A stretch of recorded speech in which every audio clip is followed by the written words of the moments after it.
One of the questions that always comes up is, what if the Kremlin uses the nuclear weapon? What are the chances of that? Why would they? What would be the implications? I think the fact that we're talking about it shows how successful the Kremlin's information operations have been. This is fundamentally not a war of nukes, it's a war of nerves. And instead of thinking, why did Putin launch this war? Why is the war going so badly for Putin? Why is the West getting its act together? Why are the Ukrainians resisting so strongly? Which are the real questions. Instead, our attention is sidetracked onto this question of, will Russia use nuclear weapons? And it's really worth remembering, nuclear weapons work only really as a deterrent. They're not a way of winning a war. There are no circumstances in which the use of a nuclear weapon would put Russia in a better military position.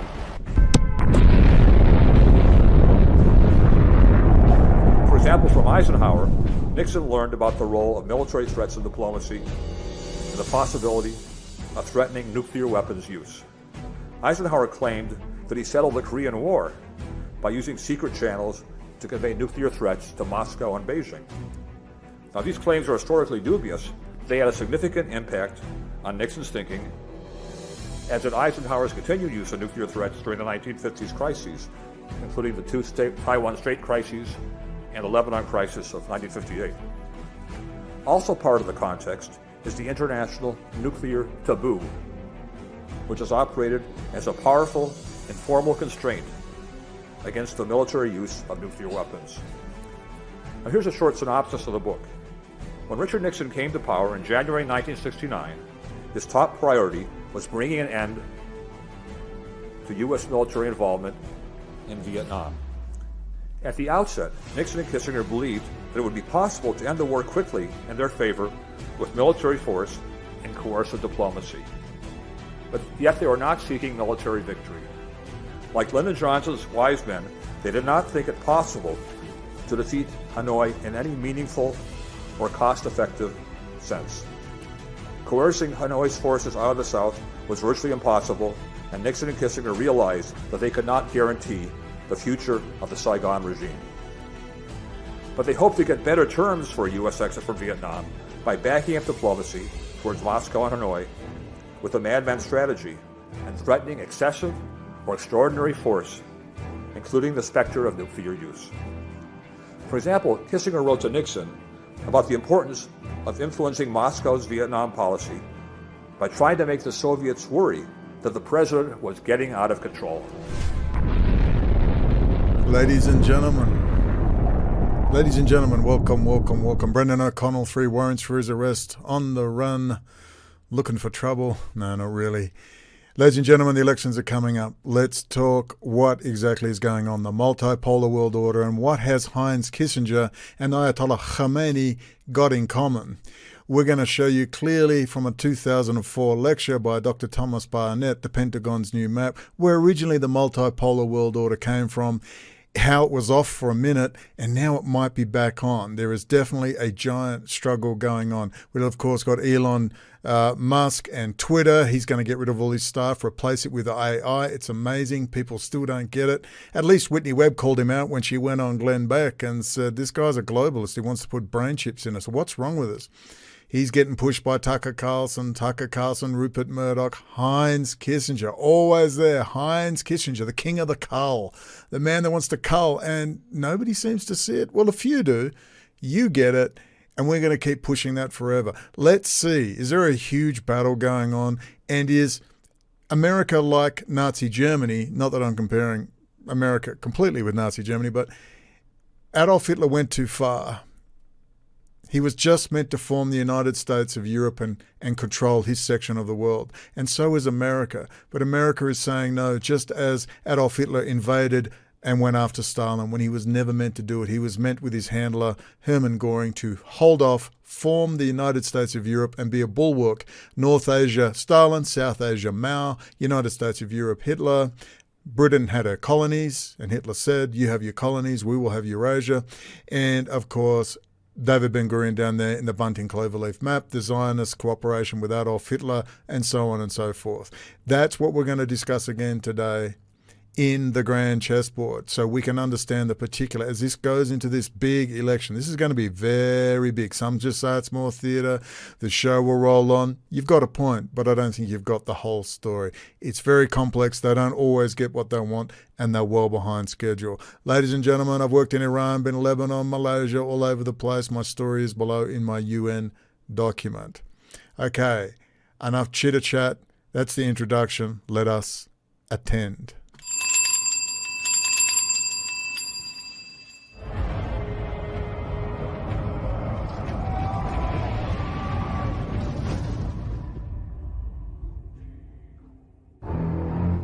In cyber is a real domain of power. In cyber is a real domain of power. Ladies and gentlemen, the date today is Sunday, November 6, 2022. It's 9:01 p.m. It's a little late Central Standard Time in a location somewhere south of the Pax Americana imperialist border. Ladies and gentlemen, before we get on to AOC and Elon Musk and the big Twitter fraud, and it's a fraud. Why is a man paying $44 billion for a $5 billion company? Who's actually paying for it? It ain't Elon Musk. And what the hell's going on? Before we get into that and a million other subjects, including, as you heard at the very start, the original threat to use nuclear weapons, and it's no different what's going on with Putin, who is being advised by Heinz Kissinger, the king of the multipolar world order, the crown colonies, the crown corporate, City of London, European banking cartels dividing up the entire planet into 4 to 5 easily managed sections. The fight is on. And is it back on as Eric Scholz, the Chancellor of Germany, heads over to China to have a little word? And is there trouble in paradise in NATO and Europe? We'll discuss all these things. 4 possible outcomes. Worst case scenario, a division by culture. This character flaw in the system remains. Call that one globalization traumatized. Can you imagine? The old core turns on itself. Europeans are from Venus, Americans are from Mars. The presidential front-runner, Marine Le Pen, has sent shockwaves through Europe and across the Atlantic with her latest comments on Russia and the NATO. In a press conference held in Paris, the challenger has declared that France will leave the military command of NATO if she wins the French presidency. She also went ahead to suggest a strategic reconciliation between NATO and Russia once the war ends. The gap only grows. Real Robert Kaplan territory. A division by culture, but new rules emerge. At least they're recognized by the old core. Japan, Europe, the United States. The danger is new cores arise. So when I see the group of 20 plus in the World Trade Organization negotiations as an intermediary between the old core of Europe and the United States and Japan and those negotiations with the gap, and I see that group of 20 plus that staged the walkout at Cancun is India, Brazil, China, all the countries I define as the new core, I get worried about that. I get worried about the fact that we have absolutely no new core powers in the occupation force in Iraq now. Better outcomes, a division by competency, but we don't deal with this character flaw. This is the knee-jerk reaction. Let's put a fence around these crazy people and let them kill each other. We'll move on to hydrogen. What would Jesus drive? Problem is, gap strikes back on a regular basis in that phenomenon, in that scenario. You can't retreat from the world and expect the rest of the world to work out. They will export their pain and their anger in your direction on a regular basis. Best case outcome, a division by competency, new rules emerge. Call this one globalization normalized. The core, both old and new, master 9/11s, which they're going to keep trying until you demonstrate it will have no impact. It will not drive you out of the Middle East. And you shrink the gap progressively. Meaning you take down bad actors militarily, and the real integration comes private sector. Government, tiny role. 4 elements I put together. I think I lost my sound. I'll confess, I'm an economic determinist. I'll say technology is the main driver of history. If globalization continues to advance, all these good things will happen. You can attach numbers to most of these. terms of per capita income. Get them above a certain level and they stop doing a lot of these bad things, start moving in the direction of these positive things. But I'll argue we have to manage carefully 4 crucial flows within globalization. 4. Those 4 crucial flows, meaning resources in regions where they are plentiful, have to migrate to regions where they are in scarce supply. The movement of people is a key flow. The movement of energy is a key flow. The movement of money, long-term, foreign direct investments, not flows in and out of stock markets, not commercial bank loans, foreign direct investment, equity ownership. And finally, the exporting of security, which only the United States can really do in any appreciable manner. Look at migrations first. Focus on populations. This is a population growth curve. There are some numbers in billions. Here's some history. This is where we've gone. When people want to scare the hell out of you, this is what they show you. We'll all be eating Soylent Green. These are the other scenarios. This is the best bet right now. Demographers are focusing on this scenario. What's interesting about this scenario is you get to 2050, I'll be 88 years old, starting the second half of my life. You will see us peak as a global population. Absolute turning point in human history. After that point, we begin to depopulate as a species. You will see us peak as a global population. Absolute turning point in human history. After that point, we begin to depopulate as a species. But let's first quickly listen to Ayatollah Khamanie in a very interesting speech. It's going to be 1.5 minutes where he's going to explain to you the multipolar world order in a speech he gave very recently. Then we'll hear Heinz Kissinger saying the exact same thing. How intriguing. Someone tell Whitney Webb and Mint Press News, their favourite Iran-Russia groupies. I present these students to receive the award of Doctor of Philosophy, Hassan Feridun, for a thesis entitled The Flexibility of Sharia Islamic Law with Reference to the Iranian Experience.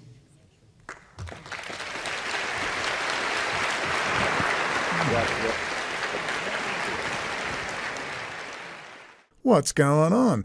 Xi wants a multipolar world order. Alexander Dugin wants a multipolar world order. Vladimir Putin wants a multipolar world order.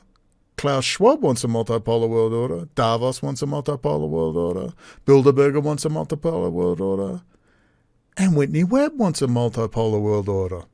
How intriguing. Which is why Whitney Webb, who I might add, I've been reading a book. The second, forget the first volume, throw it away, it's a pointless waste of time. But the second one, she actually talks about the things that matter. Took all our stuff and put it in a book and waited 4 to 5 years. And finally on Glenn Beck, yeah, she was on Glenn Beck, getting glowingly treated and never saying Israel. She comes on and said, yeah, Putin maybe is working with the World Economic Forum and not our friend. Wow, really, Whitney? Really? In places like Russia, where Vladimir Putin talks a good game about nationalism and protecting our culture, they're going full steam ahead with that too. It's the way you control a population. Yeah, and I think all these governments are really interested right now in domestic control. So what does America look like at the end? China? That is the goal of a lot of people at the highest levels of Silicon Valley in our government. My goodness. Let's hear from Ayatollah Khamanie and his best mate, Heinz Kissinger, and you'll work out real quick how they all work together. You know they do. Of course, I will interrupt from time to time. Listen closely. I know you don't speak Farsi. I've forgotten. Excuse me, do you speak English? I've forgotten how to say it. I spent 3 months in Iran, if you didn't know, from late 2016 to early 2017. And listen to this. You're going to love it. Promise me, you will love this. علائم زیادی وجود داره که نظم کنونی جهان داره تغییر پیدا میکنه. نظم جدیدی بر جهان حاکم خواهد. And a new world order will govern the world, just as Dr. Kevin Barrett told me in Malaysia back in 2019. شد. نقش ما ایرانی ها.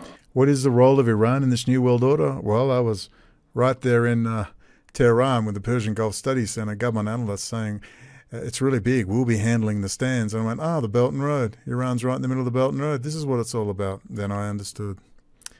جایگاه ما ایرانی ها در این نظم جدید چیه؟ یه سوال مهمه. نمیشه به دقت گفتش که نظم این چنینی است. اما میشه یه خطوطی رو ترسیم کرد. یه خطوط اساسی هست که این نظم جدید مطمئناً این خطوط اساسی درش هست. اولش عبارت است از انزوای آمریکا. The isolation of the United States pushed back into North America, South America. در نظم جدید جهانی آمریکا منزوی خواهد بود. برخلاف اونی که در 20 سال پیش بوش پدر گفت امروز تنها قدرت مسلط دنیا آمریکاست.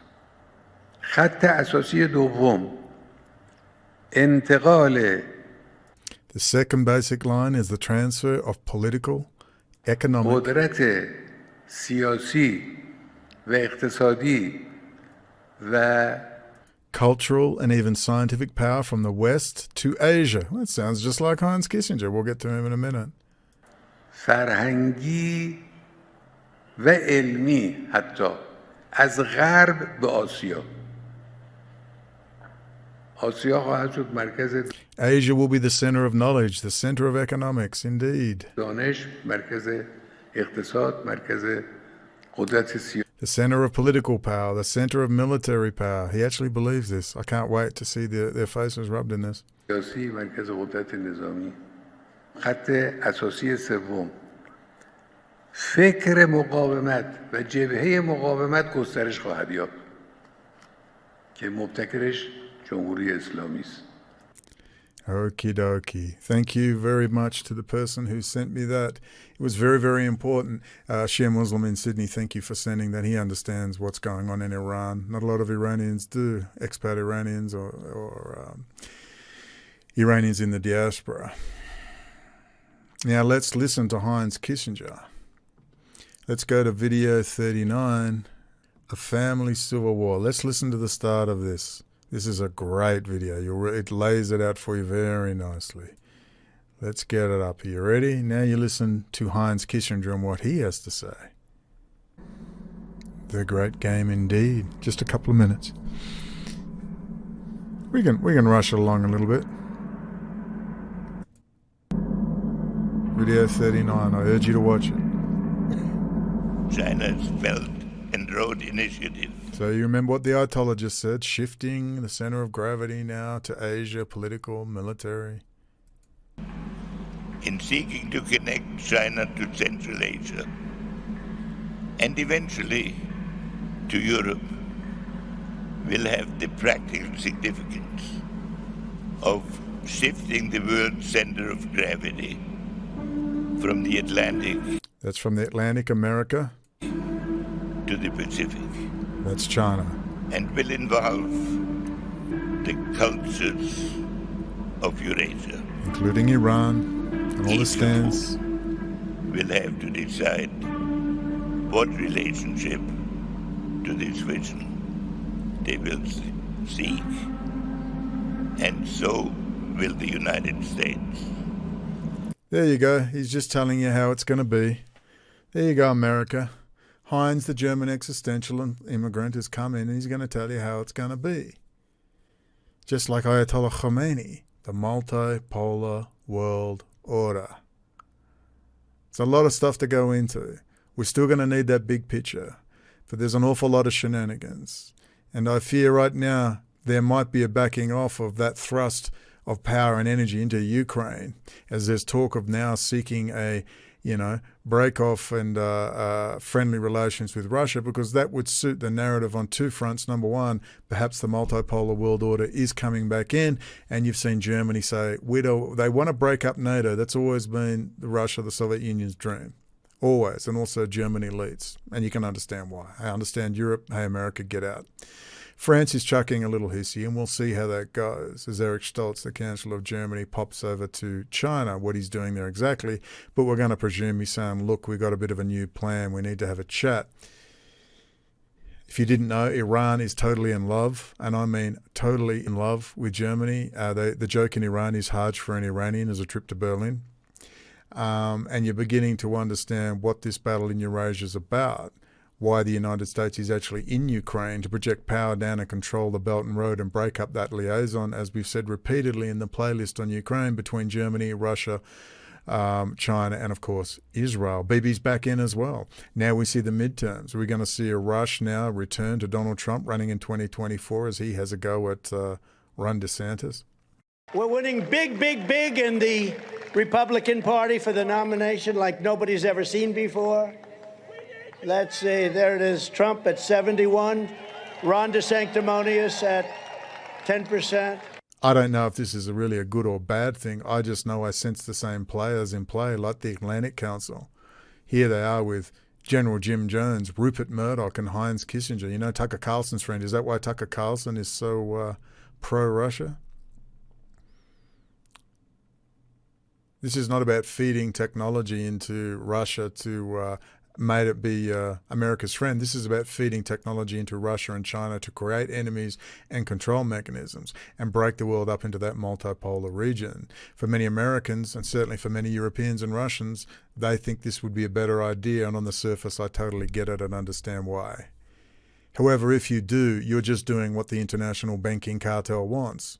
This is not about Germany breaking off or France or Europe breaking free of America. This is the international banking cartel simply shifting around alliances, shifting sub offices, and simply moving on to the next phase. That's all. And they're going to bring down the United States. How that will unfold directly, I do not know. The midterms are coming up, just more theatre to many. Possibly, to some extent or a large extent. I don't think so. There is a real battle going on at home, and I really don't know who's going to win and who even the good guys are or aren't. I really have no idea. It's getting more and more confusing.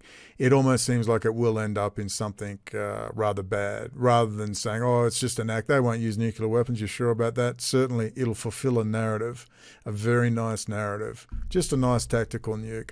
But I don't know. These clowns can get out of hand. May I remind you about the Second World War and what happened? Would you have said in 1939, oh, they won't go to war, it's just an act and they'll sort it out, it's just keeping us in line, yeah? Do you think anyone in 1939 could have imagined the massive carnage that went on in Europe and the Soviet Union, Ukraine, Baltic states, the mass murder, the area bombing, strategic bombing of civilian targets by Bomber Command, 8th Air Force, the mass murder of European Jews, gypsies, homosexuals, the Polish intellectual elites, 30,000 men, women and children in Baba Yar thrown into ravines, the Einsatzgruppen Sonderkommando, the incredible racist, vile, disgusting targeting of people based on some loose thing of ethnicity, sexual orientation. Do you seriously think anyone in 1939 could think it could go that far? When bankers start to get exposed, they get a little bit worried. When they lose control of their people, they get a little worried. Again, before we move on to the next subject, the more tactical material, and again, you can always watch my playlist on the Ukraine to really understand what's going on, amongst many other, especially the playlist on high technology, Israel, and subversion of critical infrastructure, which we're not talking about again. We're starting to get there very, very, very slowly. Very slowly. You're seeing more videos on Unit 8200. A quick mention of Telpiot. Israel, high-tech, cyber technology juggernaut. That's been forced out because people are pushing it on the low end, on the grassroots. Of course, the associated heroes will, of course, take up this thing and twist it and get a lot of publicity because that's how the system works. They don't have full control. But that's the big picture in the grand chessboard, the battle for Eurasia, the Makinda World Island, and breaking up the United States, hanging it low, and forcing American elites to understand and accept their new role in a smaller role in a sub-office, building up North America, South America. And if they can scare them enough with promises of nuclear weapons, then Kissinger's boy Putin, not the first time Kissinger's recommended the use of nuclear weapons, except this time he's recommending it from Russia's point of view. That's his boy Putin, Yuri Primakov, the foreign minister, him and Kissinger, thick as thieves. That's why they plucked good old Vladimir Putin out of obscurity, out of the Russian Red Mafia, out of Chabad territory in St. Petersburg, home of the Bolsheviks. Now you see it unfolding. That's the strategic. Let's now move on to a few of the tactical issues, and particularly this village idiot, Elon Musk. Well, it's all rather amusing. Elon Musk, the arch-globalist, the friend of the working class, who's going to free us from the woke left, the arch-globalist who wants to put brain chips in all of us, the village idiot with his crappy car, which doesn't work, the front man for Goldman Sachs, Kissinger and Associates, and In-Q-Tel, another village idiot, except Mark Zuckerberg's a lot smarter than he is. The man, the front for Israel and shoving high technology, including NASA technology through SpaceX, into the Israeli Space Agency, which of course will run into Russia and will run into good old China. We see now the village idiot, the other one, AOC, having a little tiff. Well, I've got an idea for AOC. Do you think she's so stupid, well, probably, that she could attack Elon Musk on a lot of issues? Like, why doesn't she point out that Tucker Carlson, Rupert Murdoch, Fox News, their boss, their friends, Heinz, Kissinger? Why don't they point that out? Why don't they point that out to people who think that Tucker Carlson is a friend of the working class? I mean, seriously? Seriously?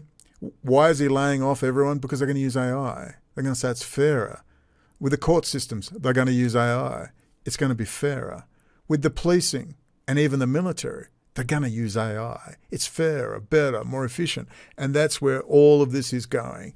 AI machine learning. Why? Because they want to remove humans from the system. And once they remove humans from the system, there's going to be no one to talk to.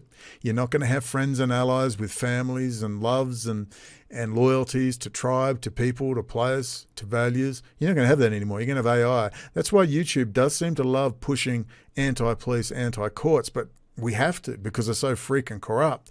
The only trouble is, the only catch is that if you didn't know with court systems, I know personally, billionaire Curt Olson, his dodgy Mormon lawyer Eric Kennedy, and I do love the Mormon laity, but their leadership, dear God, look at Mitt Romney, please, amongst other things. Eric Kennedy and Judge Tricia Bigelow, who's in the news now with Tom Girardi and the Hollywood Beverly Hills Housewives garbage, totally corrupt.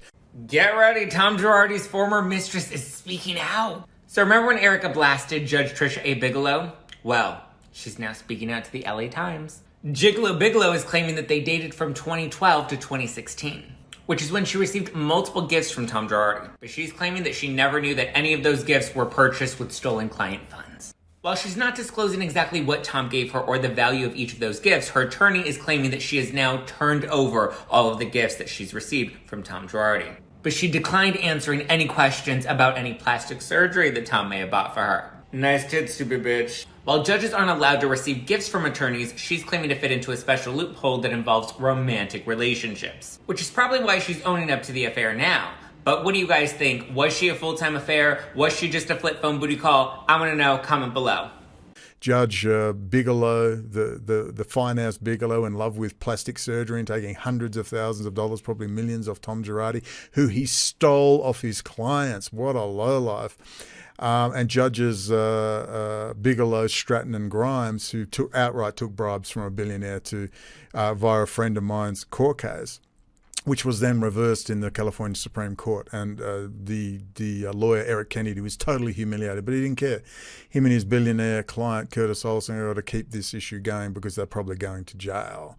And Curt Olson, with Nexus Property Group, his two underlings are on charges of bribing a Palm Springs mayor. These are the networks of total corruption going through places like Los Angeles, Chicago, New York, Miami, everywhere, all over the world. So you have to clean out the courts. You have to clean up the lawyers, the dodgy judges, the bribery, the scandals that go on a routine basis, the total injustice. The little man and the little woman can't get a good say. If you don't have money, you're toast. That's the other swamp that needs cleaning. But the trouble is, in terms of cleaning out police corruption and the courts, number one, end the war on drugs. That'll remove most of the money from it. But then Wall Street would collapse, and so would the world economy, the liquid cash economy. The trouble is I've already got AI in the courts now. Right now, for $30,000 a month retainer, you can have an account with an AI company and you input the judge, you input the opposition, you input the case, and it will pump out all your precedents that were required. It will literally write your argument. It will give you a psychological profile of your opposition and the judge and give you your strategy and tactics straight out of the AI. They're going to introduce that to judges, pleas and mitigation, sentencing. It's all coming. So, yeah, they'll play up and say, yeah, we've got to clean out the courts and the police, but that's only to get rid of the humans out of the system. Twitter and the metaverse now are laying off people left and right. Yeah, they're saying, we don't need you anymore. We've got the algorithm. We'll let the algorithm handle it, the AI. It will decide. You can see where this is heading. This is not a good idea. Elon Musk is not our friend. He bought a $5 billion company for $44 billion. It's not his money. The Saudis are involved. They've been there a long time, but now, of course, they're in trouble because they're trying to forge alliances in the New World Order with Ayatollah Khamanie, and they're all trying to get together and make peace to forge their new version of the New World Order. But that's the same banker New World Order. It's just a new form. And the American elites don't like it. American elites want to hold on to that power. You will have to decide if it's good or bad. I'm just saying, if Europeans think they're getting rid of America, you're not. You're just taking part in the new system, breaking the planet up to 4 or 5 parts into multipolarity. It's a banker thing. It's not a organic, natural reaction to a foreign enemy. You know, for many Europeans, America's the enemy, holding them down. Rockefeller building up the Soviet Union, the Bolsheviks, to scare the bejesus, to Adolf Hitler to raise him up. So he would form the United States of Europe, Stalin, North Asia, Mao, South Asia, and of course David Ben-Gurion in the Bunting Cloverleaf map hinged that great geostrategic hub, which should have been Greater Israel 70 years ago. They still haven't got it. These people are not all powerful. Never think these people are all powerful. They're having a lot of trouble. So at least Whitney Webb, when she went on Glenn Beck, did actually point out what I just pointed out to you and I've been screaming about for years. Elon Musk and Tucker Carlson and Rupert Murdoch and Heinz Kissinger, who was the king of the coal, they're friends with Soros. They were all friends with Zbig Brzezinski in the technocratic era they were talking about. They're all the freaking same. And we then see Donald Trump's role when he came in via SCL Group, Cambridge Analytica, NATO. Right, that whole group bought in Donald Trump, and Donald Trump was to withdraw America out of Eurasia, out of NATO, out of Europe, out of the Middle East, out of Afghanistan. That was the goal. But Donald Trump didn't do what he was told, and there was a huge, huge fight going on there, and it's still ongoing. Okay, let's move on to the next subject. But I hope you get Elon Musk at least a little. The scariness of AI machine learning, removing humans from the system. Watch out. Watch out. Who's running the left and the right? It's the same people. They're forcing you into a false choice, a false natural decision. The woke left. Do you seriously think drag queen story time, gender problems, pronouns, sexual changes on children, do you think that was not designed to get a reaction so you would go where the Fabian socialists always wanted you to go? Yes, into a form of martial law. Call it right-wing all you like. The point is you'll be under control. What aren't they talking about? What isn't Donald Trump talking about? What isn't Whitney Webb talking about? What isn't a whole host of people talking about? UN Habitat Smart Cities program, the Gulag system, and Israel's central role in it. It's never quite there, is it? It always falls a bit short, and they are rapidly moving into the United States. You go on about China, China, China. Oh my God, China. Who opened the doors for China? Who's installing all that electronic material, designing it, backdooring it, hardware and software into the smart cities? Hello? Israel. George Kaiser, Tulsa, Oklahoma, as an example. Is anybody talking about it at that level? They're talking about drag queen story time, men who think they're women, and the tranny Spetsnaz and Globo Homo. These are all fake issues designed to make people love. We need a return to the conservative, rational 2 + 2 = 4. That's what we need. It's the same people running the show. Bankers, bankers, bankers. If you ain't got bankers front and center, if you haven't got Cecil Rhodes roundtable groups, Chatham House, Royal Institute of International Affairs, Davos, Bilderberger, Club of Rome, Council on Foreign Relations, Trilateral Commission, Carnegie, Atlantic Council, if they are not front and center, moving down into the foundation system, which funds, and the foundation system, which funds these groups, which funds all these crazy private military intelligence programs, which are running these crisis actor lunatics. They're running both sides. They open the border. Their same networks that run the drugs are running the people up to create crises so Americans will scream, enough, enough, enough. Give us martial law. Give us security. Freedom sucks. And that's the system. That's the Fabian socialist system. Crown corporate, City of London, UK European banking cartel, front and centre. Every single time these people open their mouth, they should be telling you that. They're not telling you that, and they're not telling you the central role of the cyber technology juggernaut, Israel, the emerging federated states of Greater Israel, and how they have totally subverted, totally got into the US critical infrastructure, like Zohar Zisapel of Rad Group, which we have pushed and begged Whitney Webb to talk about. Won't talk about it. It's organic white bread McDonald's. You'll get something out of it. It'll give you some energy, but it's not going to last for the long run. She'll be dragged kicking and screaming eventually. She feels the pressure. Keep the pressure up on her. Keep going on wherever she goes. And we'll talk about her book in a minute, which actually isn't bad, the second one. But it's just 4 to 5 years late, coincidentally. So good old Eric Scholz, the Chancellor of Germany, is in China. For good or ill, they all seem to be a little bit worried about supply chain and the world economy because Putin's throwing a hissy fit threatening nuclear weapons under orders from his boss, Heinz Kissinger. People have asked me, do you think Putin's a bit like Hitler and is running his country into the ground on purpose? That's an argument you could have. I don't quite buy it, but one must ask, Vladimir Putin just threw his troops down the main road into Kiev as if it was a pleasant Sunday, June spring drive, and he was just going to walk in and take over Ukraine? Was he just trying to destroy his own army and get rid of his generals? Was he worried? Did he want to weaken the military like Stalin weakened his military because he feared a coup? It's not impossible. I wouldn't go there, but it's not impossible. It's something to consider. Getting rid of his best generals, breaking up the army, humiliating the army, making sure the troops despise the generals, who are the only ones that are going to turn on Putin. Because who the hell told him he could wander down into Kiev and just take over Ukraine? It seems bizarre. Totally bizarre. Was it because he thought he could just cut off Europe from gas and everyone would fall into line? Or is he just a paid hack of Kissinger and associates doing his best to set up the pretense? Forget about us, I don't care what we think, but the managerial class, the billionaires and so on, setting it up saying, look at this horrible events with Vladimir Putin. This is why the supply chain's breaking down, and this is why you must submit. They did the same with COVID. It didn't break the billionaires. Now they're doing it with this. It's possible.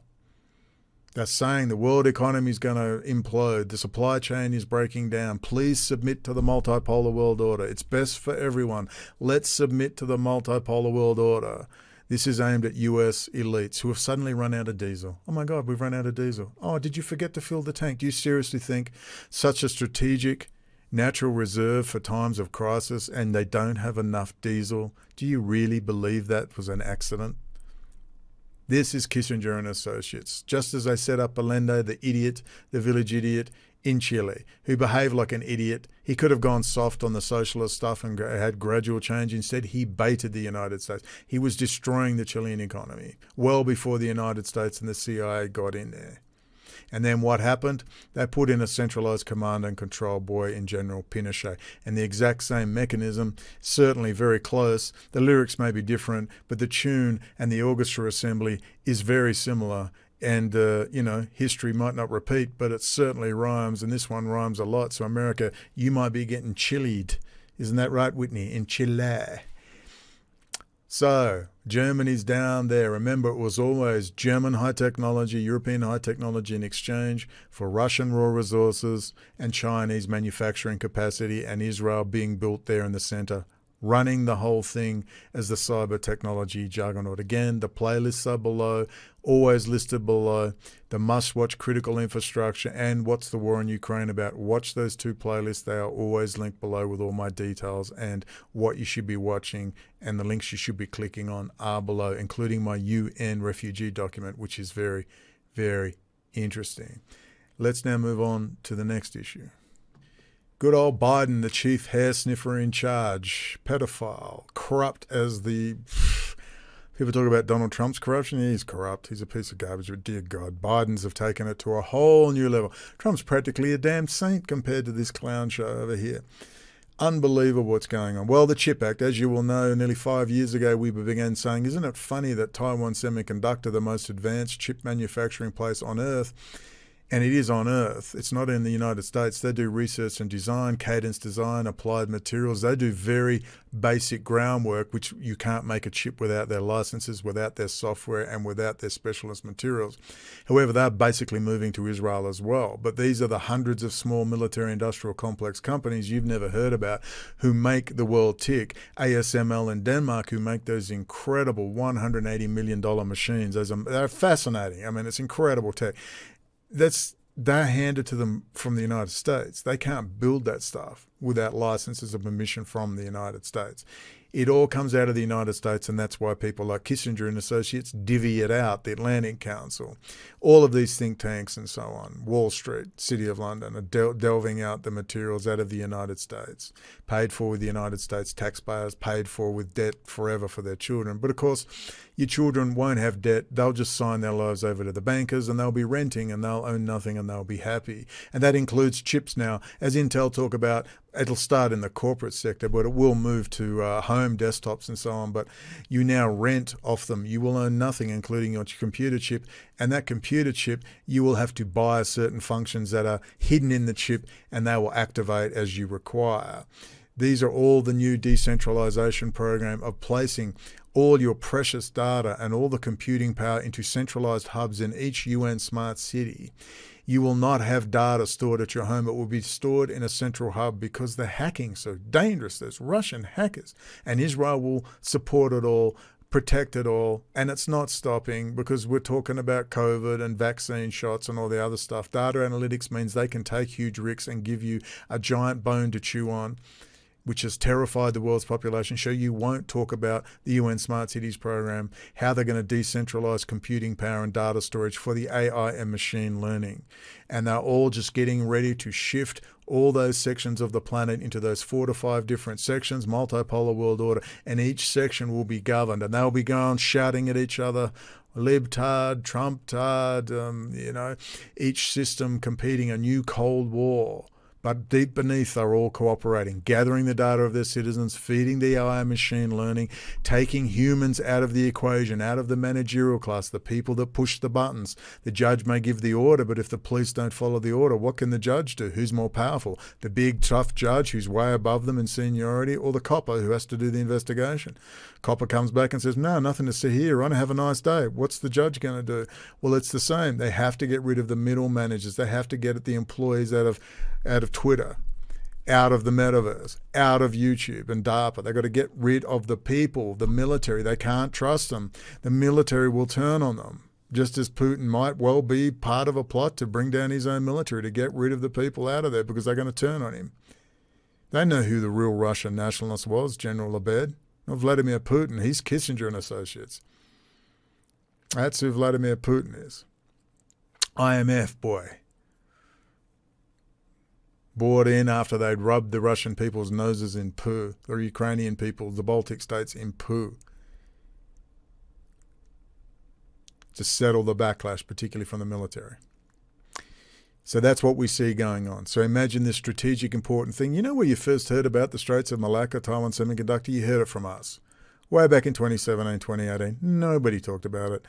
I said, who the hell placed Taiwan Semiconductor 100 miles from the coast of mainland China? Because that was the deal in the multipolar world order. That's why Xi's having a fit.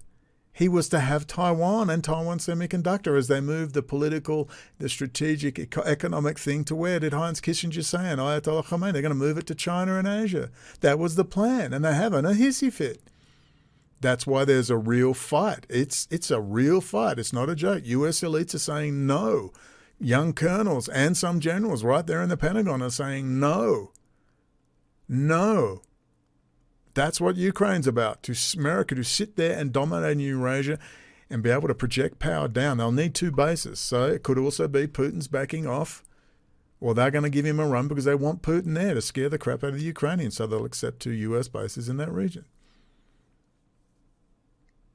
So it's a very fascinating time, but the computer chips are vital. I'd advise if you're going to get one now. I certainly did, because I know. I just bought one. If anything happens, I'm toast. Not completely. I got a laptop. But if things get really hard, trust me, the internet will be on. It'll go off for a while. I want to still be able to work and operate and hopefully have a bank account that works, because that's the other worry. The bank accounts go down. Then I'm personally in real trouble. But anyway, we live in hope. We'll see. It may be easier than we think. Exactly how this will transpire. But there's a fight, make no mistake, between two organised crime groups. I'm not sure who's worse. I'm really not sure. I just know, as I'll explain again, the United States is a powerhouse with, a rule set, as Thomas Barnett would say, Dr. Barnett, the Pentagon's new man. It has a rule set worth dying for, the US Constitution. Nowhere is it more explicitly laid out the freedom of the individual and governments are bad. What it should have said really is governments are bad, but something's worse, transnational corporations and a privatized banking cartel. That's worse than government. With government, you have a say. You're a member of the board. When it's all privatized, like what they're doing now, that's why they're privatizing everything and telling you government is inefficient. We need to privatize. It's a damn lie. They're privatizing the Intelligence, Department of Homeland Security, the whole stinking lot, and it's been handed to Israel, who then hands it to China and Russia. This is what is going on. The great danger is not just government. It's giant transnational corporations. They're privatizing. That's why I love government. I love big government. Big government rocks. Big government that is responsive to its people with an involved citizenry. Big government rocks. You need rules. You can't just say the greatest profit wins and here you go. There must be rules. There's always rules. If the only thing is your fiduciary duty to the corporation and to your shareholders, so you've got to make money no matter what, well, there's a disaster waiting to happen. Strong governments are good. Don't ever believe this libertarian crap you want to remove government out of your life. What then? Oh, the corporations and the transnational corporations disappear. They've become governments. They're more powerful than governments. They are the government. It's ridiculous. So anyway, there's the CHIP Act. Billions and billions of dollars handed over to huge multinational billion-dollar companies, and they've got a brain and said, maybe we should put our chip strategic national security issue chip production back in the United States. Oh, that might be a good idea. Only one trouble. Top chip R&D and production is still in Taiwan and Israel. And they're just building more and more in Israel, hand over fist. It's not stopping. The Israelis are pouring into the United States and the cities. They're doing the Smart Cities program because Americans are too stupid. They're all dying of fentanyl. They're all partying, taking drugs, and waiting to go on the UBI with their free abortion clinics and, free transgender operations. I mean, you don't think, Yuri Bezmenov eats your heart out. This constant war and constant destabilized perception. Constant. But this chip production is absolutely central. And it was going to be handed to the CCP, and they're not getting it so far. It's a very dangerous time. I just want to get through to January 2023, and I'll breathe a sigh of relief. But listen, let's just remember what good old, where are you, Adam Curtis? Remember what Adam Curtis used to say. This is about destabilized perception. No one's meant to win the war. The underlying aim, Surkov said, was not to win the war, but to use the conflict to create a constant state of destabilized perception in order to manage and control.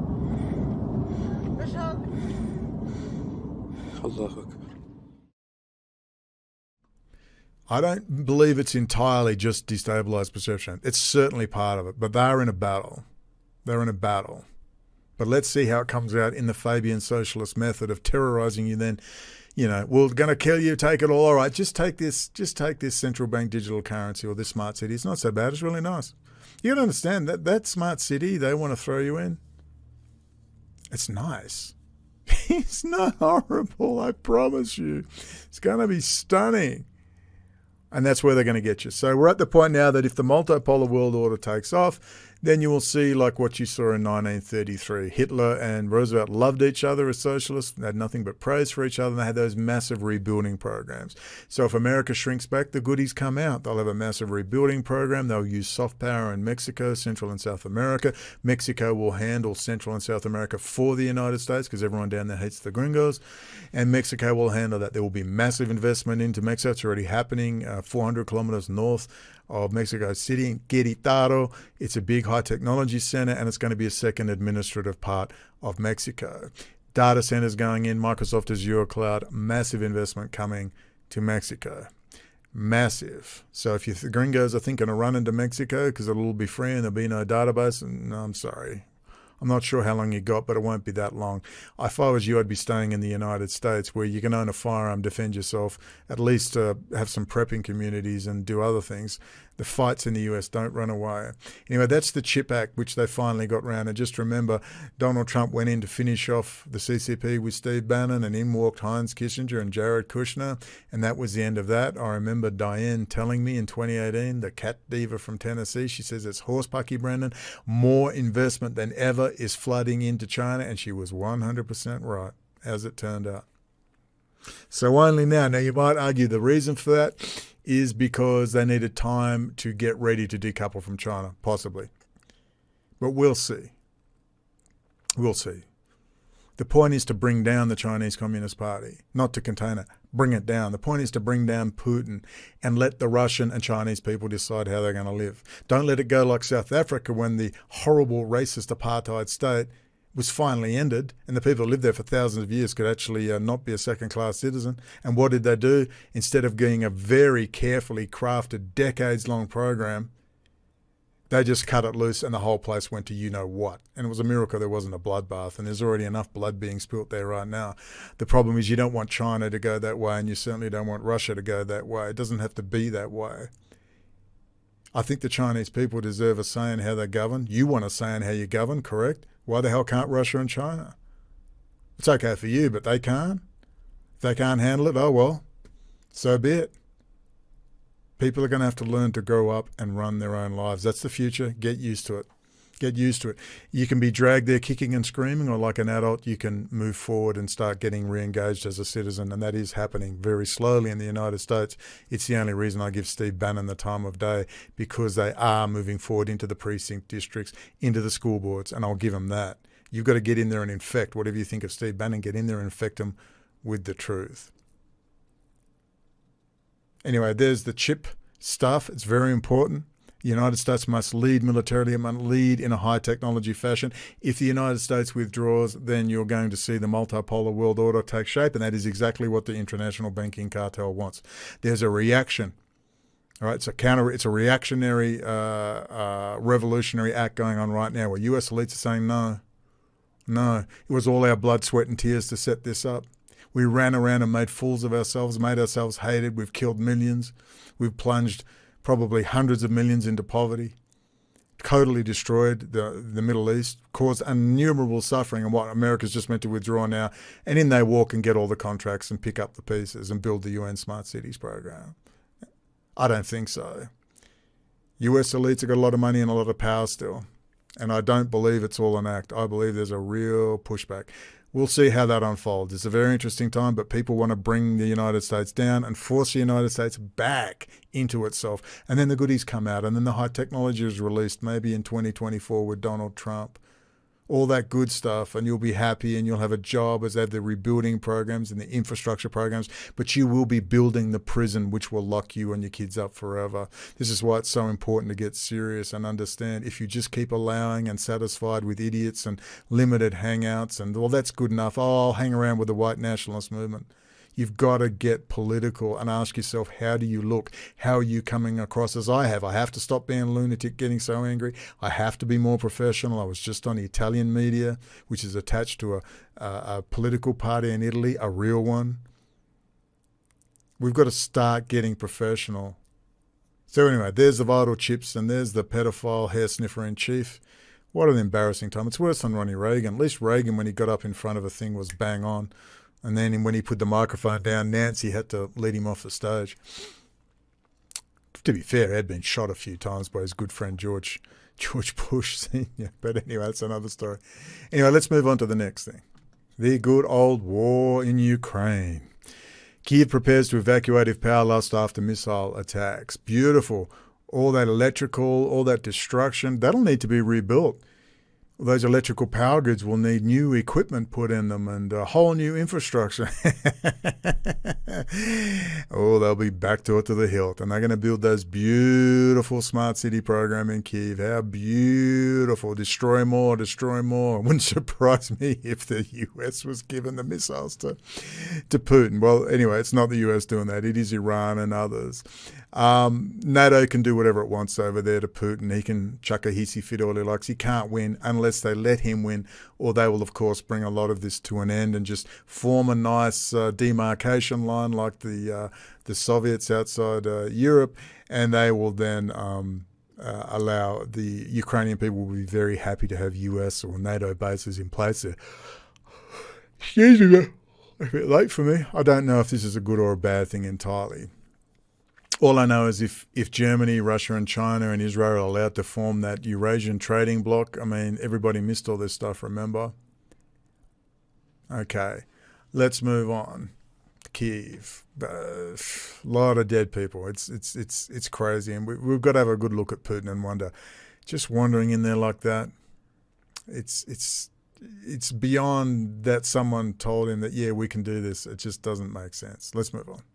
The United Nations Climate Summit begins in Egypt. Well, there's a good reason for that. That's going to be a giant UN smart city, and they'll be getting lots of vaccines over there. Egyptians breed worse than Catholics, and they've got a large population that needs to be culled. That's their new part of their new smart cities program. They've got a massive project that's going to be undertaken there. Good old ancient pharaonic Egypt. It's a friendly smart city. It's very, very, very interesting. And I'm not against per se the idea of a smart city. It's the intent. Is the intent to make it more frugal and use technology to cut out pollution and make the world a better place and bring us high quality food and a better standard of living, raise education standards for women, reduce the populations, create a higher quality of human beings over the next 100 to 200 years, manage the population benevolently with the interaction of the population, give them sound arguments, increase their education, all of these things. But that's not the plan. The plan is to build these gulags and shove people in them, and if they don't like it, stiff, and who knows. When you've got everyone sectioned off in their smart city, guess what you can do? You can release viruses into those areas and contain them and do all sorts of nasty, horrible things.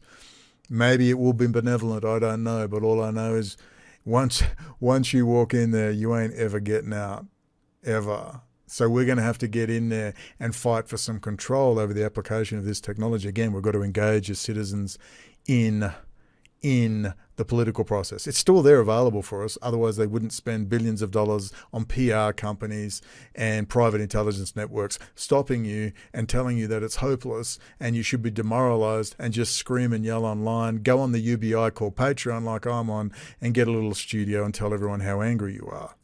Don't get involved politically. It's the last thing they want. If you want to be a revolutionary, get offline and start engaging politically. I've been doing it for years and they nearly killed me. They absolutely drove me to mental illness. They absolutely hounded and harassed me.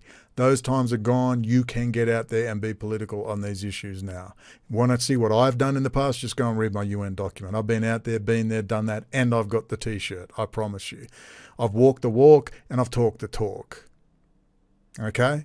So believe me, I've done it, got out there, high-profile court cases, got in the faces of media, done all the stuff no one will do these days. Very few. Some people are doing it, but they won't go on camera, unfortunately. So there is some things happening. Anyway, that's that climate thingy happening in Egypt where they've got their beautiful new smart city happening. And Bill Gates will be over there jabbing people furiously because those Muslims, like Catholics, they breed like flies over there in Egypt. They've got a big population program. And if they ever did lose control of that population, they'd probably steamroll right over the top of Greater Israel and even Saudi Arabia.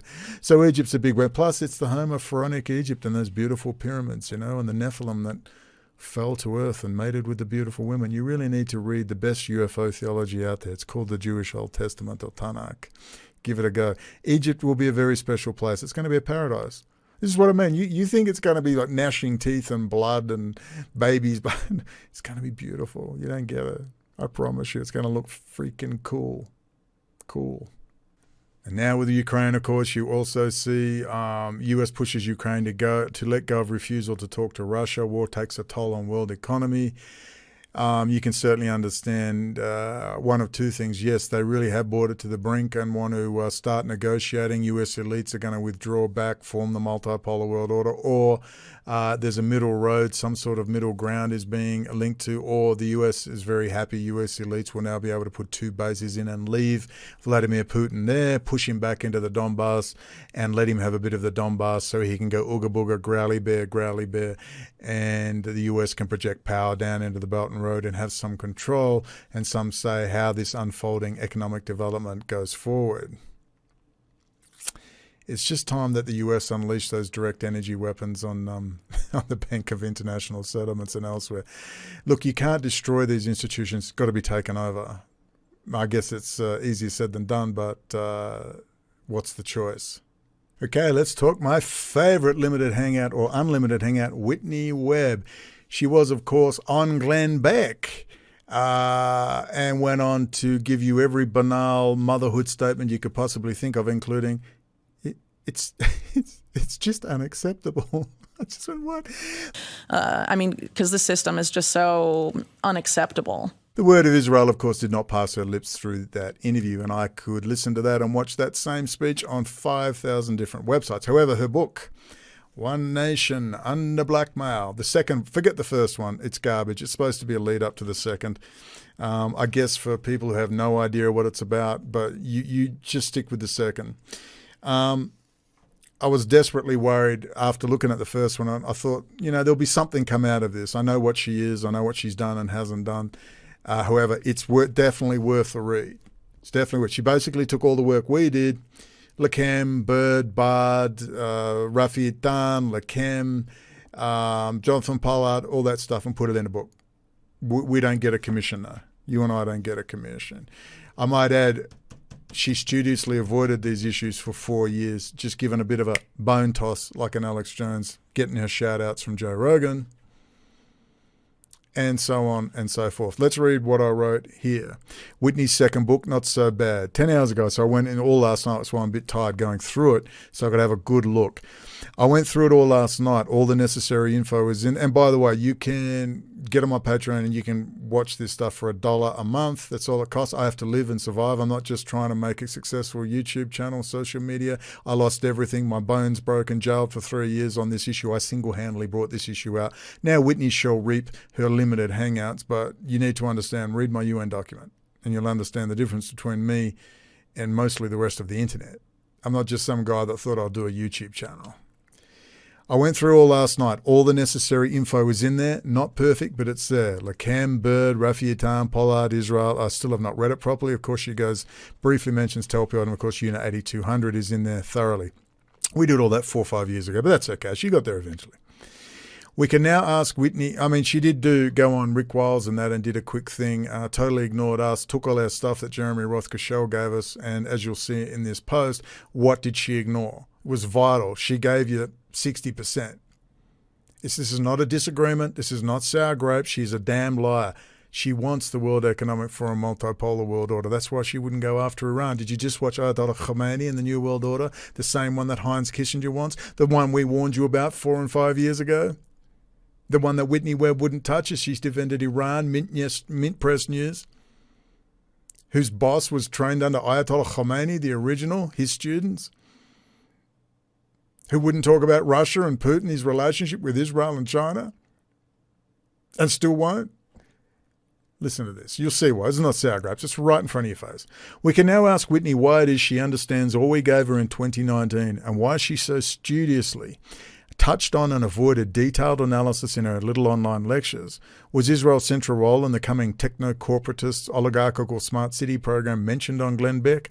Or were we back to you can't mention Israel in the year 2022, and this is a smart tactical move? But does it matter?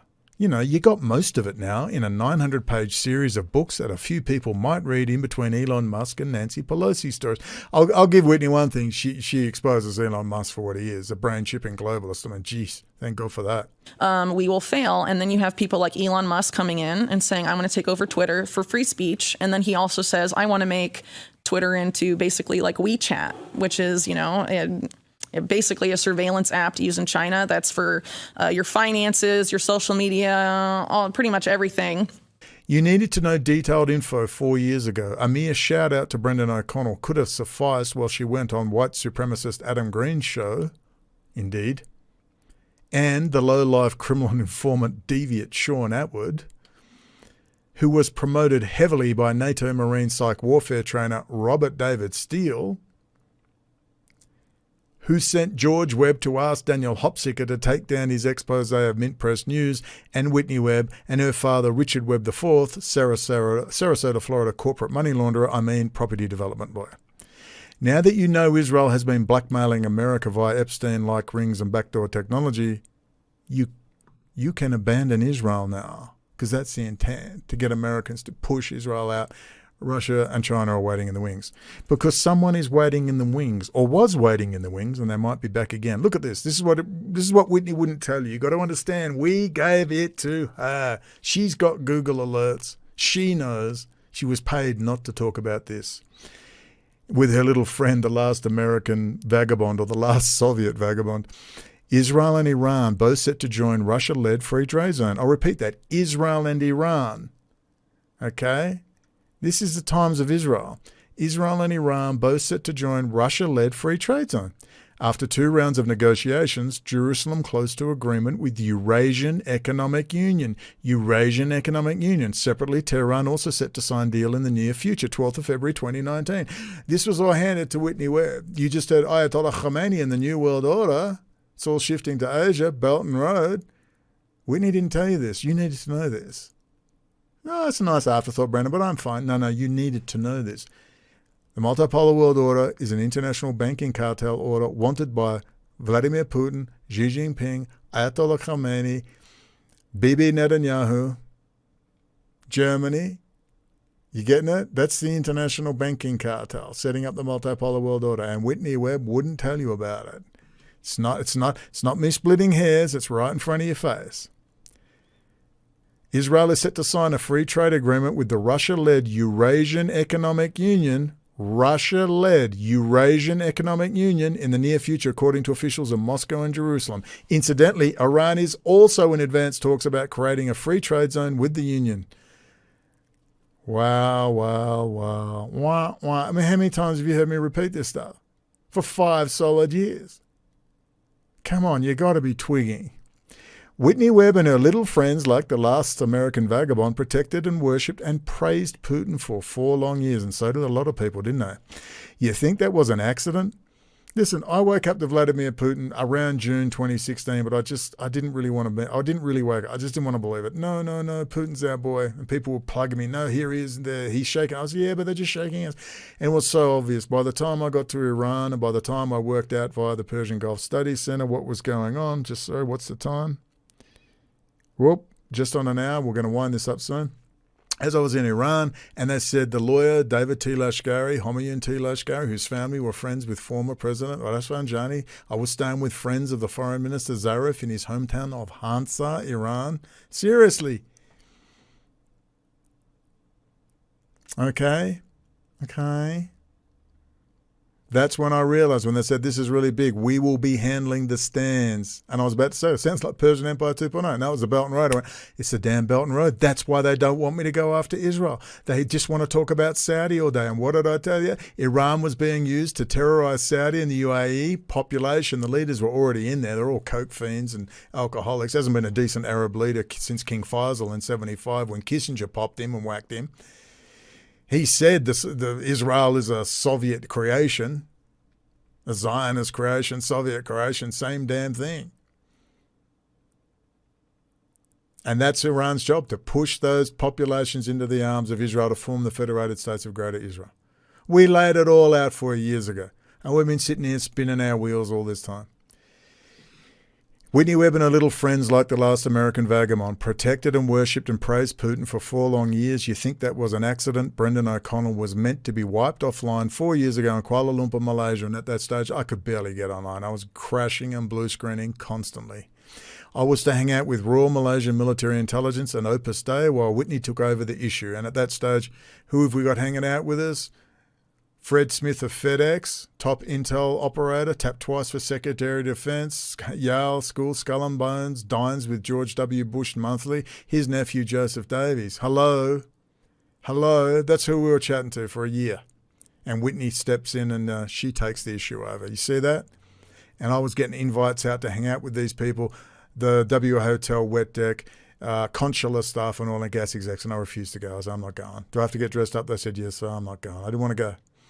Maybe I should have. I do sometimes think, yeah, I wish I'd taken up these offers. Maybe I'm an idiot after all. But anyway, we'll see. Does this make sense to you and why Whitney ignores certain material and not others? This is the week. Why Russia should take over Israel's defense from America. I pushed this in 2017. No one will talk about it. The US holds Israel's safety as a sacred trust, but who's to say America has to be the one watching Israel's back?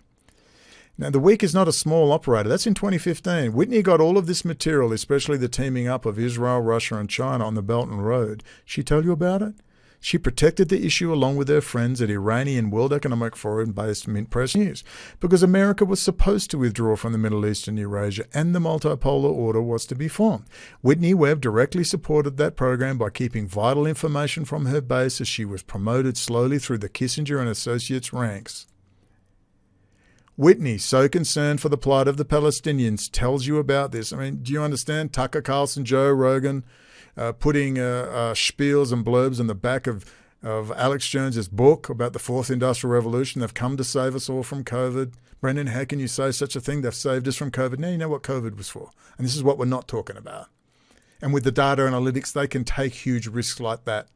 That virus was not meant to be released till 2028 in Jared Kushner. They did it early because they were losing control. Some of us have been out there working hard. I don't know about Whitney. She's got a property and she's got her chickens and she's doing just fine, all paid for. Good for her. You need to understand, real people have really suffered and they're not running around getting promoted. Tucker Carlson, all these people. It's going to be Whitney Webb. Whitney Webb's on InfoWars. She's getting shout-outs by Joe Rogan and Tim Dillon and Alex Jones. Have you worked it out yet? Have you worked it out there? Do you understand why Kissinger and Associates are pushing Putin all the time?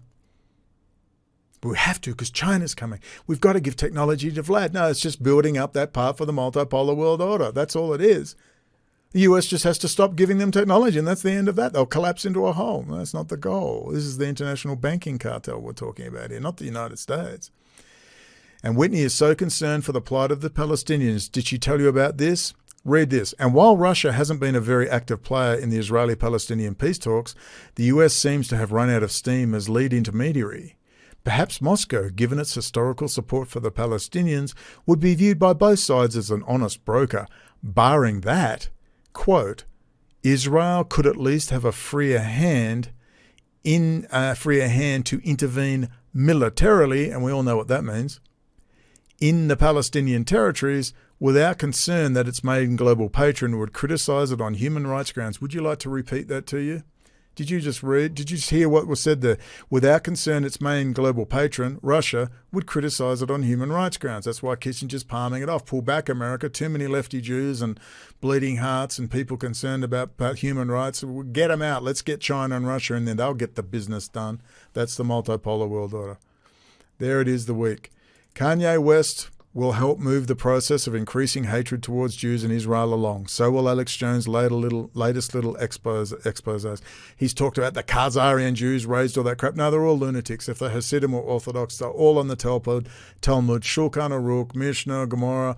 They're all nuts. Doesn't matter where they're from. There is no race. It's just garbage. All right? It's multiple different things. It's a religion first and foremost, and that's it. That's the only thing linking these highly disparate cultures, religious observance. But anyway, once Americans hate Israel and by association Jews, they can run across to the Federated States of Greater Israel, and Russia and China can assist with transforming the Middle East into the final stages of Ode Junon without pesky leftist Jews and others bleating on about human rights and such like. Whitney Webb's work is like the police taking down a drug dealing network. It is ostensibly a good thing until you realize the police are taking out competition and replacing one network with another or one protector of Israel with another. That is the intent of Whitney Webb and her work. She doesn't even have to know. She's just getting handled and she's making money and it's all good with her new friends. In Beijing, Netanyahu looks to marry Israel's technology with China's capacity. Whitney Webb tell you about that? We gave it to her all. She wouldn't even touch it. That's it. That should be one red flag all over. You should know what she is. It's about pushing American public opinion away from Israel, and the Israelis will accept their new patrons, Russia and China. And that's what Whitney Webb was facilitating. Have you worked it out? You think it was an accident she did not bother telling you about Microsoft Windows, Office, Azure Cloud being core-coded in Israel. You think that was info worth ignoring, the world #1 corporate and private operating system? She did that brilliant expose on election guard and Microsoft. We rubbed our hands together and thought, well, here comes Microsoft Azure Cloud. We've given her all that stuff. Wouldn't touch it. Wouldn't go near it. You wonder where all the hacking's coming from? Come on. Whitney thought this incredible video of a Jewish American activist ambushing Democratic presidential hopefuls in June 2019 on the issue of the Pentagon Jedi Cloud was a video she and all her friends could ignore? Seriously? This is one of the best videos on the internet on this issue. Without question, no one would touch it. No one. You let that sink in. Jemaroth Kushel, Greg McCarran ambush every single Democratic hopeful on this issue of high technology, Unit 8200, Telpiot program, Jedi Cloud. It's an incredible video. Surprise, Senator Sanders, the issue of the Jedi Cloud, the Pentagon being compromised by Israeli intelligence. Have you looked into that? Do you know that Microsoft is basically... Excuse me. Okay, this is a key issue, though. When are we going to talk about this? Israeli intelligence took over the Pentagon's cloud architecture. Are we going to talk about that? Okay, when are we going to talk about it? There's going to be question and answer time. Okay. We're going to have a couple rallies. Okay. And please come, okay? Okay, thank you. Definitely here. Listen, I completely understand what you're talking about. Okay. I'm a refugee from Somalia, and I know exactly what that situation is like. So. Okay. Oh, come on. Watch that video. It's video number 8. It's brilliant. Watch the above video and tell me if you understand why Brendan O'Connell is constantly sidelined by these people. A video encouraging activism, core national security issues, and an American Jewish activist is doing the ambushing. It is brilliant. No one will touch it. Have you worked it out yet? There's Berge, lawsuit ties in Kissinger and Pachanik. You think ignoring Intel Corporation moving core R&D and advanced manufacturing into Israel was an issue to be ignored by Whitney Webb, considering it's a core issue she was exposing, Israel and high technology? You think that was an accident? Look at this, the Jerusalem Post. Intel CEO, we think of ourselves as an Israeli company as much as a US company. Quote, I just want to say that it will be centered here in Jerusalem. This, at the time particularly, was the #1 CPU in the world, used in literally 96% of all corporate Amazon web servers, data centers. It was Intel. Now they've lost over 20 to 30% of their business to AMD because of all the backdoors that Israel put in. It will all come out. That's March 2017. Whitney won't have a bar of it, won't tell you about it. You seriously think if you were a journalist talking about Israel and high technology, you would ignore this? Are you kidding me? Maybe it's in the book somewhere. I've only had a brief run through it. What, 5 years late? 5 years? You might have wanted that 5 years ago. How about a shout out, Whitney? But I know you like to hang around people, white supremacists and whatnot, and nutcases. Oh, that's fine. Not Brendan O'Connell, though. Oh, no. No. Can't hang around him. He burns bridges and is mentally ill. Ladies and gentlemen, if you want a proof of just how sidelined I am, simply watch Unit 8200 in Israel, American Jewish activist ambushes Dems on Jedi Cloud and contract. That's the work we were doing. And what did Greg McCarran do? He runs off and starts hanging out with Adam Green and the white nationalist movement. And I had to break ties with them after I gave them $4,000. I poured my heart and soul in this. I've been shafted every time. Every single time. Once you become familiar with my work, along with 10 others, you will understand what organic and manufactured are. This is not sour grapes. We gave her everything in 2019, and Jeremy Rothschild was in direct contact with her. Do you understand? She is not a random that I am picking on. She chose and was directed to not talk about the self-evident relationship between Israel, Russia, and China, the Belt and Road, and the multipolar world order, because that would give the Kissinger and Associates game away. Exposing Israel is a cottage industry designed to push Israelis and Americans apart, and Israelis and Russians together. Hence why Whitney Webb conveniently forgot the core issue of the puzzle: Israel, Russia, China, Belt and Road. Along the way, have you heard that from Alex Jones? Did he toss you a bone, for 10 seconds a year ago? Along the way, she pretended Brendan O'Connell did not exist, as did the entire internet except white supremacists, drunks, fakes, and Fred Smith of FedEx. You don't think that same network trying to control me successfully controlled Whitney Webb? Hence the upcoming Joe Rogan and Lex Friedman appearances. Wait, they'll be next, after Glenn Beck. Who are they? Kissinger and Associates. And do you understand that that's a private picture right there? Do you understand? Let me zoom in on that. That's Fred Smith at Joseph's house. That was a private photo sent to me. Hey, here's my Uncle Fred. There he is with Molly Smith at the opening of Sicario 2. That's Joseph. Hung around for a year. Talked to him nearly every day. You think that's a small matter? It's not a small matter, ladies and gentlemen. That's a direct family invite into tap twice for Secretary of effing Defense. Have you got it? These are the people who contact me. And if you think it stopped there, I've got news for you. It got very interesting and still is. Look at this is what Whitney didn't tell you about. The Guardian, Israel's former Soviet immigrants transform adopted country. Russian-speaking Jews who arrived over the past 20 years have integrated little but influenced everything from culture to politics. You think the Soviet creation and takeover of Israel and all the issues of blackmailing of Americans and high technology subversion was not a vital piece of the puzzle that Whitney Webb needed to tell you? She had all of it. This is why I pound the issue relentlessly. It wins me no friends, but I know people will get it eventually. This is not a gripe on some small issue from some guy in his mummy's basement wanting attention and validation. I bled for this. Here's me talking about Variant in 2009 before it became popular. 2009 in a police raid. Come on. Has that got your interest? Israeli state came out against me. I was introducing material, Israeli espionage into a court case. Whitney Webb, the journalist, is bound to want to take an interest. Not a soul, nothing, nada from anybody. Think about it.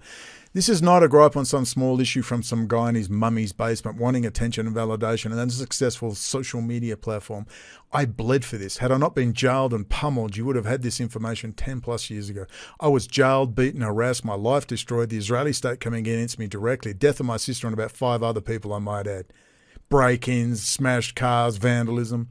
A massive high-profile court case where these very issues were raised at hearings and meetings with state and federal authorities took place, and some spoilt rich kid brat, limited hangout, waltzes onto the scene, picks it up, runs with it, and hands you an altered message like Rafi Itan stole promise from Bill Hamilton and the DOJ and altered and backdoored it for their own ends.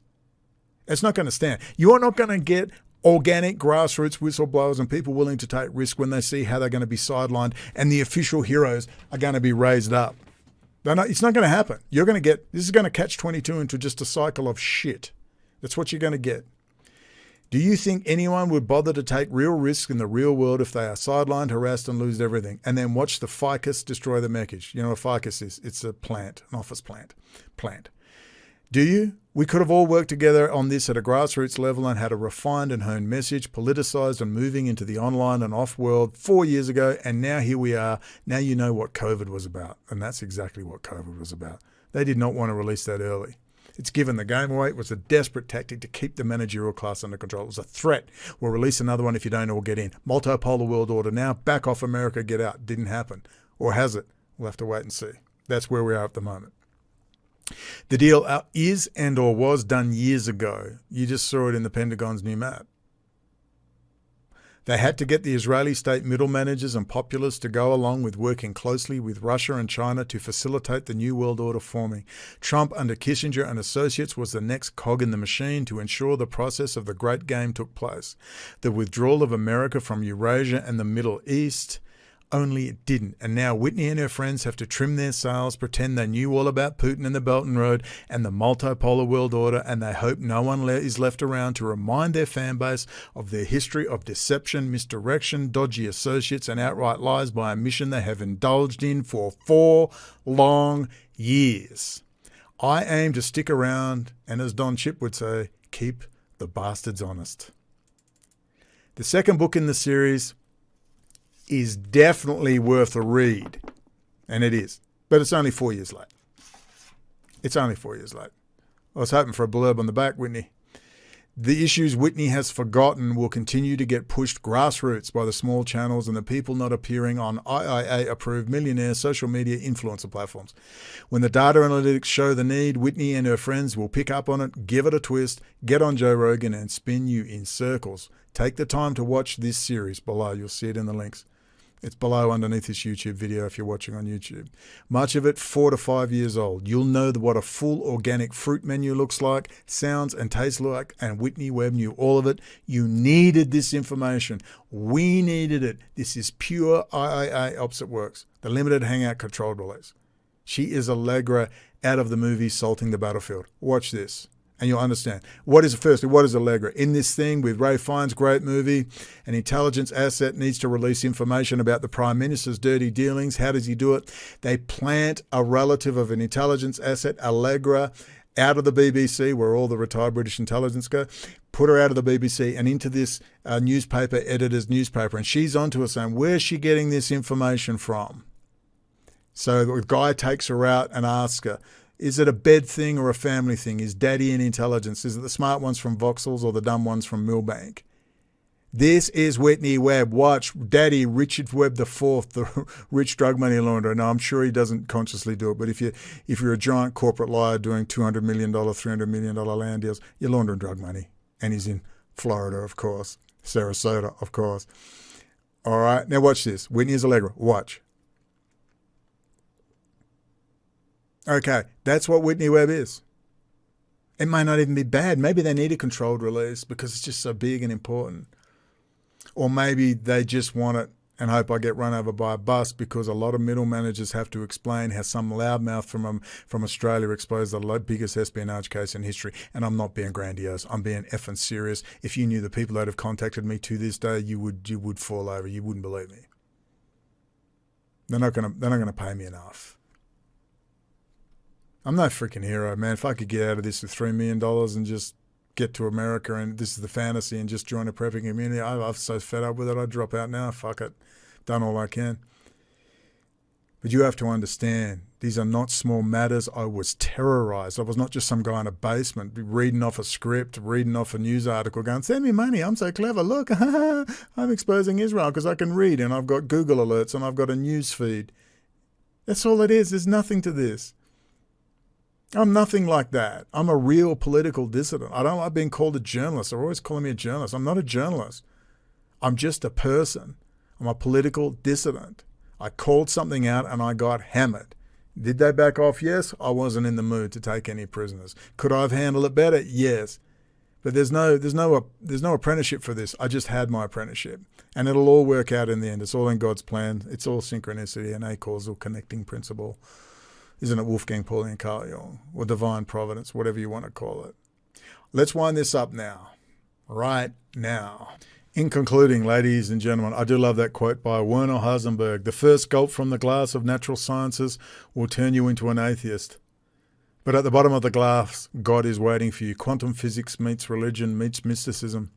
Is it so impossible to believe that the right and left hemispheres of the brain can synchronize and the body-mind can tap into the 0 point energy and recreate life, reanimate dead tissue, heal? So impossible to believe? Quantum physics is so crazy, anything is possible. It's amazing. In conclusion, we've had IIA operations exposed by Patrick Berge when he said this about Donald Trump. You burn this into your brain. Okay. Thank you, Patrick Berge. Exposed General Jim Jones, who's hanging out with Roger Stone. Roger Stone's hanging out with good old Robert David Steele, who was the training officer for Marine and NATO psychological warfare operations, CIA. His daughter, Beth Ann Steele, is the FBI public relations officer. He organised George Webb, his sidekick, to go and tell Daniel Hopsicker to take down his expose of Mint Press News, World Economic Forum, boys and girls, and Whitney Webb. And there's the good old Robert David Steele loving the UN. Do I have to explain this? Watch Ratch in the Ranks. It's going up on YouTube soon. I'll have to edit it. You've got to understand you're being prevented from getting the full picture. Just because someone says boo Israel does not mean they're on your side. Israel is a geostrategic location of the utmost importance, and the US cannot leave that alone. It can't leave Ukraine, and it's going to have to put a bunch of people in Israel and take it over and boot Russia out. Boot Russia all the way back, because Russia operates for the central banking cartel. America must be free. Free America, free the world. Free Tulsa from George Kaiser, the guy with his foundation, which is bringing in the Israeli Unit 8200 people and Telpiot program. It's all in my Ukraine playlist and my critical infrastructure playlist. Thank you to all the people who have, I'm not alone. The people are sending me links. We're having discussions. There's a lot of stuff going on. I'm being interviewed by some foreign press who are attached to political parties. I'm staying as clean as I possibly can. This issue has to be get out there, just offline. And what did Whitney Webb say at the end of Glenn Beck? Oh, really, Whitney? We've been saying that for 15 years, particularly the last 5.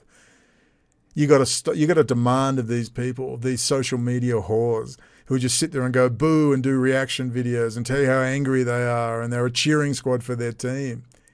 You need to tell them, look, this is not enough. I'll give you some money when you go out and get on the street and lobby politically and film it. Get a hidden camera. Do something. We've got 5 million people doing reaction videos. I got the scars. I've been out there on the street old school and got my scars. I don't need to prove anything more. It's all in my UN document below. We're seeing now where Heinz, Kissinger and Ayatollah Khamanie are in complete agreement. I've said it again, and I believe it's 100% right. They're all in bed. North Korea, where did Kim Jong-un, where did he go to school? La Rosa, and a Swiss finishing school, for crying out loud. They're all the same groomed pieces of garbage working for the international banking cartel City of London. There's a fight between the US Anglo-American elites. They're having a fight. They don't want to let go of power. And they're saying, no multipolar world order forever. We'll release another virus. We'll start a nuclear war. We'll destroy the world economy, trying to force the elites back, calling their bluff and saying, you want to be a billionaire? Then shut your mouth and go and do as you're told. And you'll keep your little princelings. But they won't. The billionaires are gone. Fred Smith's gone. Amazon's taking over. It was completely centralized into a giant corporatist, techno-corporate, not fascism, it's corporatism is the correct word. It's not entirely centralized command and control. It's groups, but they'll all be controlled by the same single entity, the East India Trading Company. So you'll have to join a union movement to have some, or a trading guild, or some group, registered LLC, and then you will have a small amount of power. And then you'll be put into your little city-state, your little UN smart city, and you'll have a mayor and a princeling, and you will fight like Hunger Games with the others. That's the plan. We know the big picture. Former Cold War 2.0 and a multipolar world order, using taxpayer-funded military-industrial spending to create the infrastructure and the hardware and the software and the robots and the drones and the AI and the machine learning to remove humans from the decision-making process, except for a very few at the top. And it's all over. And they're going to make us hate the military, hate the intelligence community, hate politicians, hate the courts, hate the police. And you understand what's coming. They will replace them with automated machines, semi-autonomous kill vehicles and fully autonomous surveillance vehicles. That's what's coming if we don't stop this, if we don't get these key principles in place in front, and it's got to be hammered and hammered and hammered home again and again and again. Not mentioned for 5 minutes and then 2 years ago. And when Brendan says you don't talk about it, you say, you're a liar, O'Connell. I mentioned it for 2 minutes 10 years ago. No, that's not going to cut it. You got to mention it again and again and again. And I'll close right now. What does the truth sound like? Lord Jacob Rothschild, Banking House of Rothschild, UK, EU, international banking cartels. Roundtable groups, Council on Foreign Relations, Trilateral Commission, the Royal Institute for International Affairs, Chatham House, which is the same, Davos, Bilderberger, Club of Rome, to name a few. The foundation system that funds them, they put up the front people, whether it's Soros or it's Kissinger or it's Bill Clinton. They're just fronts for these foundations. George Kozer in Tulsa, Oklahoma, perfect example. Using this foundation system to bring in the people, to fund the private intelligence networks, to fund the crisis actors, to fund the script writers, to create all these artificial joke entities that go on to distract us. So you have foundation systems, roundtable groups, down into like Carnegie, down into the Atlantic Council, the think tanks that write the policy and then put their puppet idiots in place who then integrate that policy into legislation. Then you have the military, armed forces and policing and intelligence that enforce that legislation. You've got to get in there and get hold of the enforcers, military policing. If people cannot talk like that in the UN Smart Cities program and hammer it home again and again and again and that multipolar world order, they all work for the City of London, all of them. It's not about London and the UK. This is a international planetary trading guild which just happens to have offices in London, in Frankfurt, Germany, in Moscow, at the Bank of International Settlements in Bern, in New York on Wall Street, Sydney, Australia. They own the whole damn planet.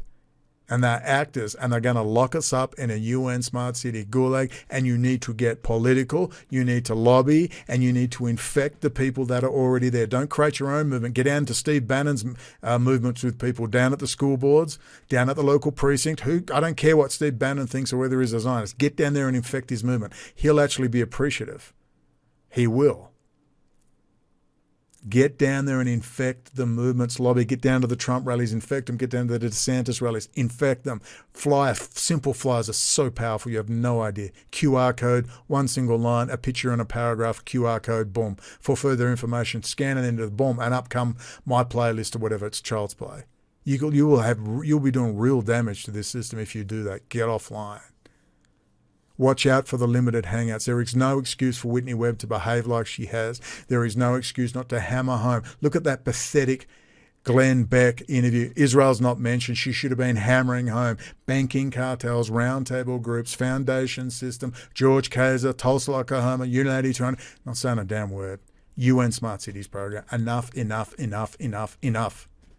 If you demand it, they'll do it. Because they're going to fear for their safety. And I warn these people, man, if shit goes really bad, and I mean really bad, a lot of serving retired special forces are not going to be very happy. So you have a good think about that.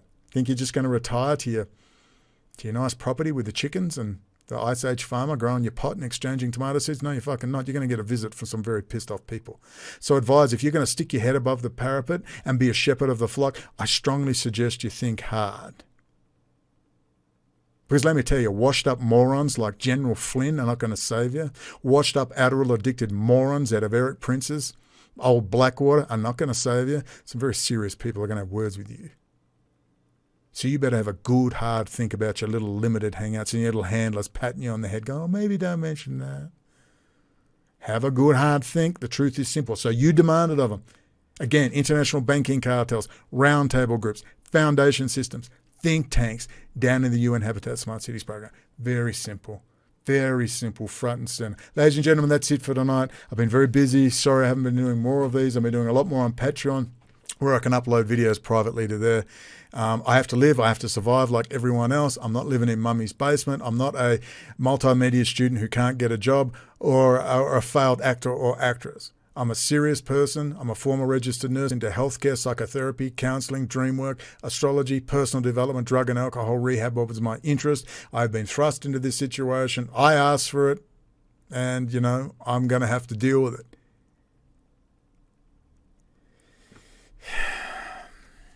Good luck. Midterms, I have no idea. Don't even ask me.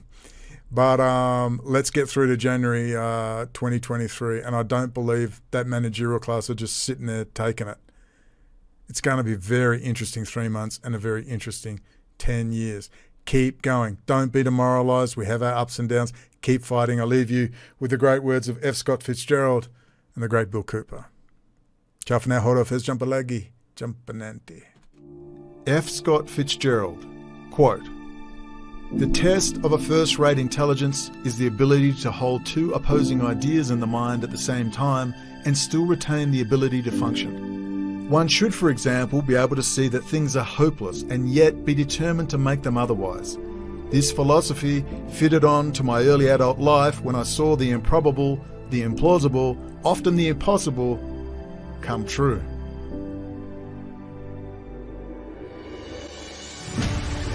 What is our common bond truly? Freedom. Freedom. Without freedom, you can't be a Christian no matter what denomination you belong to. You can't be a Buddhist. You can't own a donut shop. You can't drive from here to Oregon. You can't be an American because that's what it's all about, and it's the only thing that it's all about, nothing else. Nothing else. It's about freedom.